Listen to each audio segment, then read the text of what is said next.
নমস্কার, আমার বাংলায় সন্ধ্যে 7টায় ফ্রেকলেস আমার বাংলায় আমি অয়ন। প্রথমেই দেখাবো এ আজব একটা ছবি, ব্যতিক্রমী ছবি। কোনোদিন দেখেছেন কি কেউ সিজিওতে বা ইডিতে বা সিবিআই হাজিরা দিতে এলে দৌড়ে ঢুকছেন?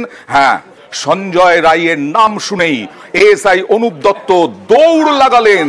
এমনকি কেন্দ্রীয় বাহিনীর জওয়ানরা পর্যন্ত অবাক হয়ে গেলেন তার দৌড়ে। এই এএসআই অনুপ দত্ত সঞ্জয় রায় ঘনিষ্ঠ। এই এএসআই অনুপ দত্তর জন্যই নাকি সঞ্জয় 4th ব্যাটালিয়ন, বিধাননগরে 4th ব্যাটালিয়নের যে বারাক, সেই বারাকে ডেরা বাঁধতে পেরেছিল।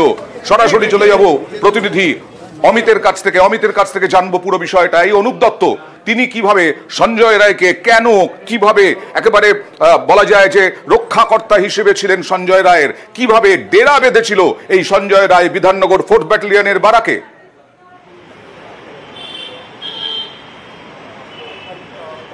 দেখো, প্রথমে তোমায় জানিয়ে রাখবো এই অনুপ দত্ত তিনি এএসআই কলকাতা পুলিশের, এবং একই সঙ্গে কলকাতা পুলিশের যে ওয়েলফেয়ার বোর্ড রয়েছে সেই ওয়েলফেয়ার বোর্ডেরও মেম্বার, এবং সিভিক ভলেন্টিয়ার হিসেবে 2019-এ কলকাতা পুলিশে যোগ দিয়েছিলেন এই সঞ্জয় রায়, যিনি হচ্ছে আরজি করের ঘটনার অন্যতম, তিনি প্রধান অভিযুক্ত বা মূল অভিযুক্ত। এবং কলকাতা পুলিশের সিভিক ভলেন্টিয়ার যোগ দেওয়ার পরেই তার প্রভাব এতটাই ছিল, সে ডিএমজিতে কাজ না করে সে সরাসরি চলে যায় ওয়েলফেয়ার বোর্ড। ওয়েলফেয়ার বোর্ড থেকেই সখ্যতা শুরু হয় অনুপ দত্তের সঙ্গে এই সঞ্জয় রায়ের। তারপরেই সঞ্জয় চলে আসে হচ্ছে সরাসরি 4th ব্যাটালিয়নে যে বারাক রয়েছে সেই বারাকে অনুপ দত্তের নামে যে অ্যালটেড যে রুম, সেই রুমে, এবং সেখানে স্থায়ীভাবে 3 বছর ধরে থাকতে শুরু করে।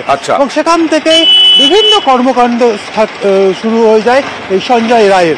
এবং আরজি করে ঘটনার দিন এবং ঘটনার পরে এই ব্যারাকেরই ওই রুমে ফিরে এসেছিলেন এই সঞ্জয় রায়।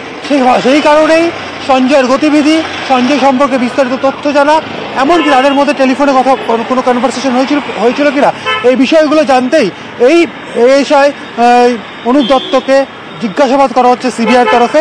যেদিন 4th ব্যাটালিয়নের বারাকে অভিযান চালিয়েছিলেন সিবিআই কর্তারা, ওই দিন সন্ধ্যেবেলাতেও এই অনুপ দত্তকে ডেকে পাঠানো হয়েছিল সিবিআইয়ের তরফে।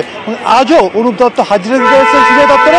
আজকে অদ্ভুতভাবে যে ছবি ধরা পড়লো আমাদের ক্যামেরা দেখতে এবং আমাদের সংবাদ মাধ্যমের প্রতিনিধি দেখতেই, সঞ্জয় রায়ের নাম শুনতে তিনি দৌড়তে শুরু করলেন একদম সিবিআই দপ্তরের ভেতর দিকে। এখনো পর্যন্ত তিনি সিজিওতেই আছেন। এই অনুপ দত্ত তিনি দৌড় দিলেন সঞ্জয় রায়ের নাম শুনতে।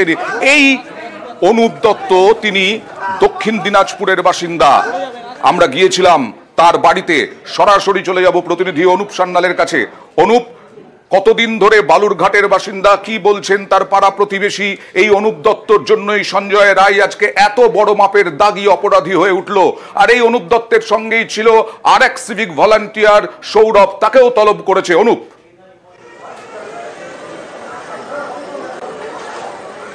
একদমই অয়নদা, দেখো আমরা এই মুহূর্তে রয়েছি দক্ষিণ দিনাজপুরের বালুরঘাট শহর থানার বাদামাইল এলাকায়। বাদামাইল একটি গ্রাম্য শহর, সেই শহরেই কিন্তু বাড়ি অনুপ দত্তর। এখানে আমরা তার প্রতিবেশী এবং তার পরিবারের সঙ্গে কথা বলেছি। প্রতিবেশীদের যেটা দাবি যে তিনি খুব পরোপকারী ছিলেন। এত এলাকার যত মানুষ যে যখনই অসুস্থতার কারণে কলকাতায় যেতে হয়েছে তিনি প্রত্যেকের পাশে প্রতি মুহূর্তে দাঁড়াতেন। এবং তার যে পরিবারের তরফ থেকেও তারা যেটা দাবি করছেন যে তিনি এই ধরনের কাজের সঙ্গে কখনোই যুক্ত থাকতে পারেন না। তাদের বিশ্বাস যে ডিপার্টমেন্টাল তদন্ত ইনকোয়ারি হোক, কিন্তু তিনি যে এই ধরনের ভিন্ন কাজের সঙ্গে যুক্ত থাকতে পারেন না, এটা কিন্তু তাদের বিশ্বাস তাদের মধ্যে রয়েছে। এবং তাদের যে দাবি, দত্তর স্ত্রী এবং তার পাড়া প্রতিবেশীরা কি বলছেন একবার দেখাবো।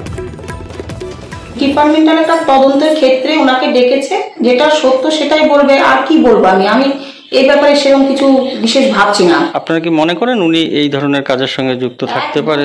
কখনোই না, কোনোদিন হতে পারে না। এটা যেভাবে লোকের উপকার করেন তাতে মনে হয় না উনি এই কাজ করতে পারেন। উনি মাঝে মাঝে এখানে আসেন, প্রত্যেকটা লোকের কাছে শুনবেন ওনাকে সবাই ভগবানের চোখেই দেখে। এখানে অনুপ দত্ত লোকটি ওই কাজ করতে পারেন না।